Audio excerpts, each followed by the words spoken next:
المنطقة العربية كلها. كيف كان ذلك؟ وما مدلوله على مصر؟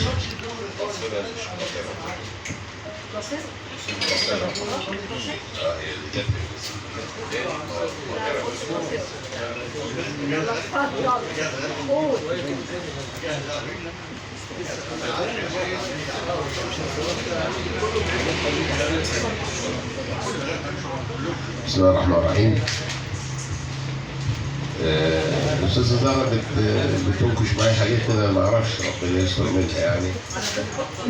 ونصر أكتوبر مش كان قصر على مصر إطلاقا.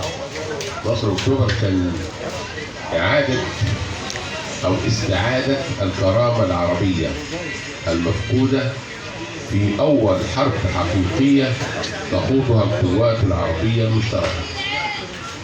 وما تستغربش لما أقول لك قوات عربية مشتركة، لأن كله بيتكلم عن إن حرب أكتوبر هي حرب مصر. لا، حرب أكتوبر ليست حرب مصر فقط.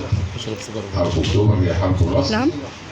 ومن الناحية الغربية كان عندنا قوات من ليبيا، وكان عندنا قوات من الجزائر، وكان عندنا قوات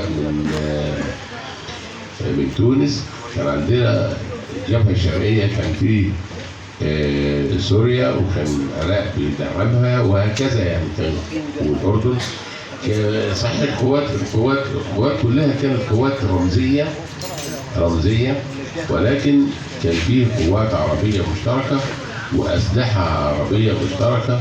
وأول طيارتين نزلوا مصر بعد حرب 67 مباشرة كانوا في أيام الرئيس الجزائري الأسبق هواري بومدين، لأنه كان يعني هواري بومدين ده كان ناصري يعني. أو كل تقريبا القادة العرب الحقيقة كانوا كلهم بيحبوا مصر ما عدا الممالك. الممالك اللي هي المملكة، لأن عبد الناصر كان يعني ما أعرفش، هو كان حاجة كده نفسية ما بيحبش الملوك يعني. فهو كان من الثورة بتاعته كانت ضد الملك فاروق هنا في مصر، وشارك في إزالة الملك إدريس في ليبيا.